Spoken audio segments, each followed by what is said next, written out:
everyone. Glad that we do have some out-of-town guests, and we're glad they didn't bring bad weather with them.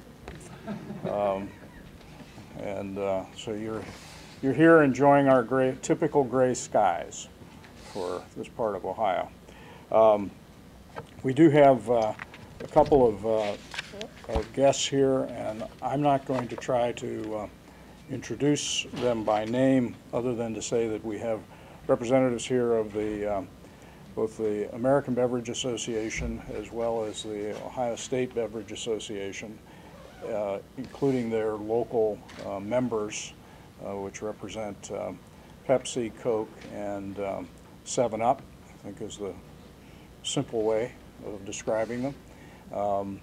We had a meeting earlier with the local team that has been responsible for putting together the Healthy Living Hubs proposal that has been awarded funding from the U.S. Conference of Mayors, and met with the Beverage Association representatives and discussed their interest in supporting that activity and beyond.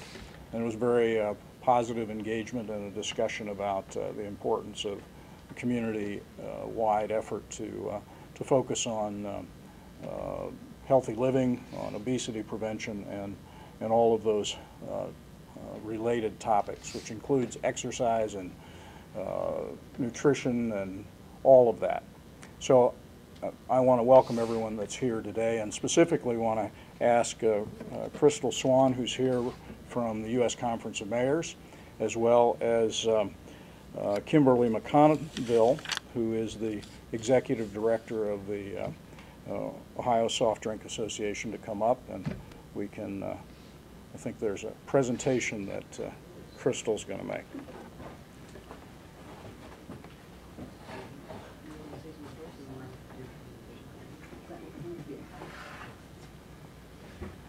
Thank you, Your Honor. I'm sorry. I'm supposed to call him Dave. I wanted to call him Your Honor, and then I was thinking Your Worship, but, you know, that didn't feel right either. So I'm pleased to be here on behalf of Ohio's soft drink industry. We're about 7,500 employees strong in the state of Ohio, $6 billion worth of economic value to the entire state. But right here in Lima, we have about 283 employees and a payroll of about $10.7 million. So a big part of the fabric of Lima, and part of what we discussed in the meeting just a few minutes ago, is how our members can help going forward in this really important initiative.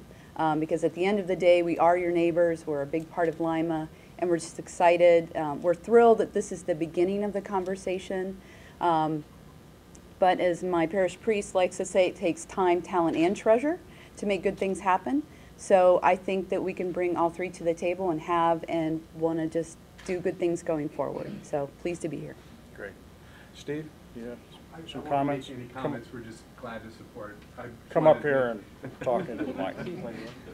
Steve Lodge from the American Beverage Association. Good morning, everybody. I just wanted to mention how pleased we are to be part of this too, and echo Kimberly's comments on behalf of the beverage industry, and we're very happy to be part of this effort in Lima. Thank you.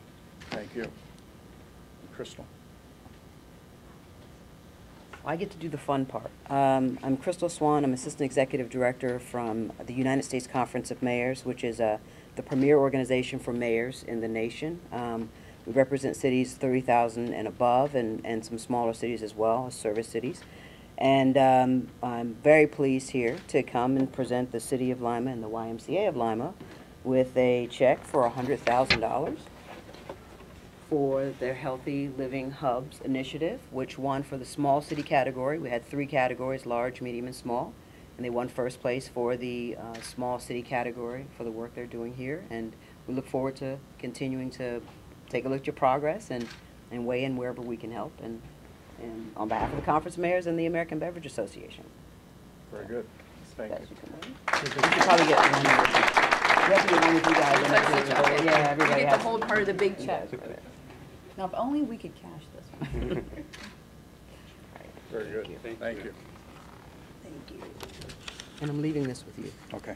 Thank you. It's a big check. Actually, Suitable for framing. This is the really important check. It's inside this one. And I'll be handing this over to Jerry Courtney, who's chairing our group, and he'll have the opportunity to actually cash it. I do want to thank the U.S. Conference of Mayors. It was a really terrific opportunity to become a part of, and then to be selected, I think, was a great kickstart for our efforts.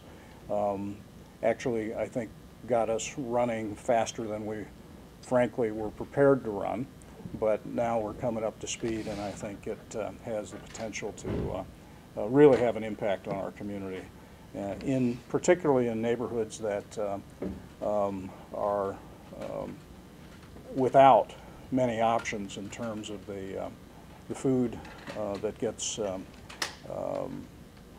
consumed in households in poorer neighborhoods, but also the way in which folks engage on this topic. So we're hopeful that as this starts up, potentially, I think at this point, as Jerry mentioned this morning, we're aiming for the early part of September to actually roll things out, where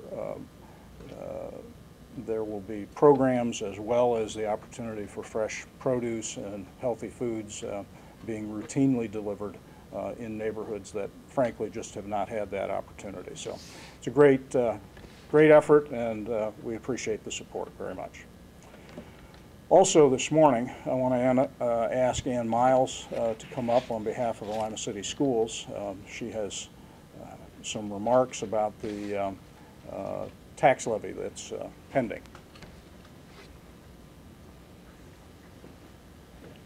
Good morning. As Mayor said, I am Ann Miles. I am a member of the Lima City Board of Education, and I am here to give you some information about an upcoming levy that will be on the ballot on March 6th.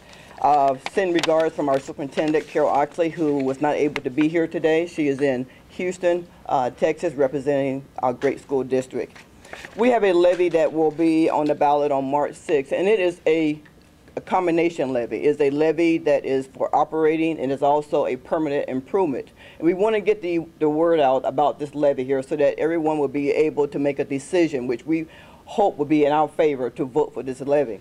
This levy is a 5.9 mil levy, which will generate funds for us to continue to operate, to pay our bills. The operating piece of it will pay salaries, will pay for supplies, it will pay for whatever it takes to run our schools.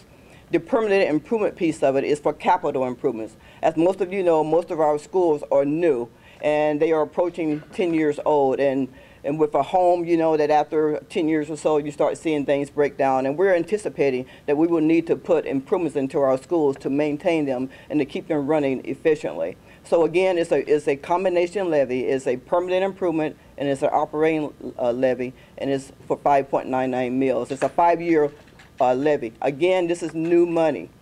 So we are asking everyone to be generous. We're asking everyone to consider our schools and the impact that a good education will have on our city.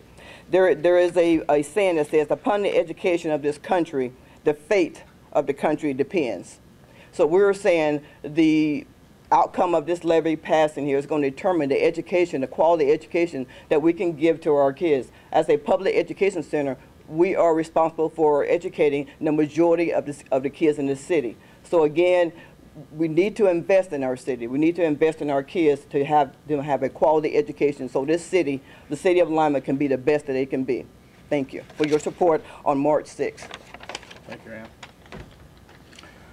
I should mention that earlier this week, Rhonda Eddy, who's the auditor for the county, distributed a sheet of summarizing all of the cuts that the state of Ohio has decided upon for local governments and local education.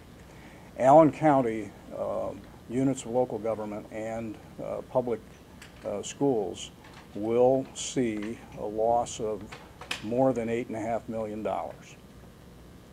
It's a huge set of cuts that all of us are contending with in this biennium budget.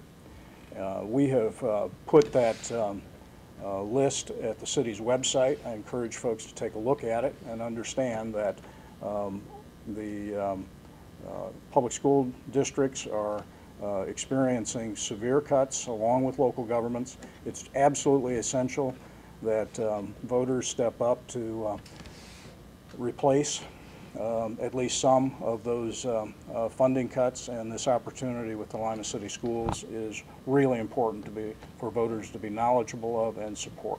So thank you for being here, Ann. Lastly this morning, Dave Bleauvelt is here on behalf of LACNIP, our Neighborhood Association, to talk about a city focus meeting that will take place next week. Come up, David.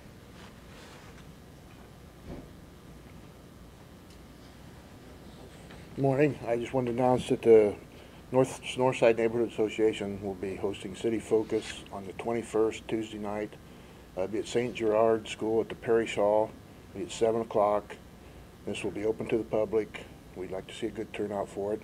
It will be the mayor and whoever city officials he brings. Thank you. All right. Thank you, David. This is the first occasion this year. City Focus is, as you may know, a traveling event. We go around to various neighborhood associations with department heads, myself, sometimes councilmen or two or three arrive, and we're there, frankly, to talk about any topics that people want to talk about and answer any questions. So we look forward to that, and that again is Tuesday night, the 21st, 7 o'clock at St. Gerard's. Okay. At the Parish Hall? Okay. At least now I know where to go. So I think that's all that we have for today. I want to thank everyone again for attending, and we'll break down for interviews. Thank you.